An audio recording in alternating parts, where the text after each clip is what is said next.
யாராவது உங்களை திட்டிட்டா அழுகைய அப்படியே கண்ட்ரோல் பண்ணிட்டு இருக்கீங்களா? அப்ப இந்த வீடியோ உங்களுக்கு தான். மனசுக்கு நெருக்கமானவங்களோட எதிர்பாராத பிரிவு, மனதை உழுக்கும் சம்பவங்கள், துக்கம், சோகம் இப்படின்னு பல வகையான உணர்வுகளோடு வெளிப்பாடு பெரும்பாலும் அழுகையின் மூலமா தான் வெளிப்படுவது வழக்கம். ஆனா பலர் மற்றவங்க முன்னாடி அழுவதை விரும்ப மாட்டாங்க. சிலர் தங்களுடைய சோகங்களை மனசுக்குள்ள பூட்டி வச்சுக்கிட்டு ரொம்ப இறுக்கமா இருப்பாங்க. ஆனா உண்மை என்னன்னு உங்களுக்கு தெரியுமா? அழுகிறதுனால பல நன்மைகள் ஏற்படுவதா சில ஆய்வுகள் சொல்லுது. ஜெர்மனி ஆராய்ச்சியாளர்கள் நடத்திய ஆய்வின் முடிவுல என்ன சொல்றாங்க அப்படின்னா, அழும்போது கண்ணீர்ல சுரக்கும் எண்டோர்பின்ஸ் மற்றும் ஆக்சிடோசின் சுரப்பிகள் கண் பார்வையை மேம்படுத்தும் அப்படின்னும், மனசு அமைதியும் வலியை தாங்கக்கூடிய வலிமையும் ஏற்படும் அப்படின்னு ஆய்வுல சுட்டி காட்டப்பட்டிருக்கு.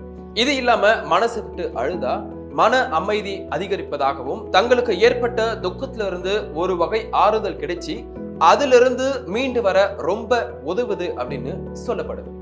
அழுகையின் மூலமா நிம்மதியான தூக்கமும் வரும்னு இந்த ஆய்வுல சொல்லப்பட்டிருக்கு. ஒரு வருஷத்துக்கு சராசரியா பெண்கள் 30-64 முறையும், ஆண்கள் 6-17 முறையும் அழுவதாகவும் இந்த ஆய்வுகள் சொல்லுது. பெண்கள் பொதுவாகவே தங்களுடைய உணர்வுகளை எளிதா வெளிப்படுத்துவாங்க. அதே சமயம் அழுகையின் மூலமா தங்களோட உணர்ச்சிகளையும் வெளிப்படுத்துவாங்க.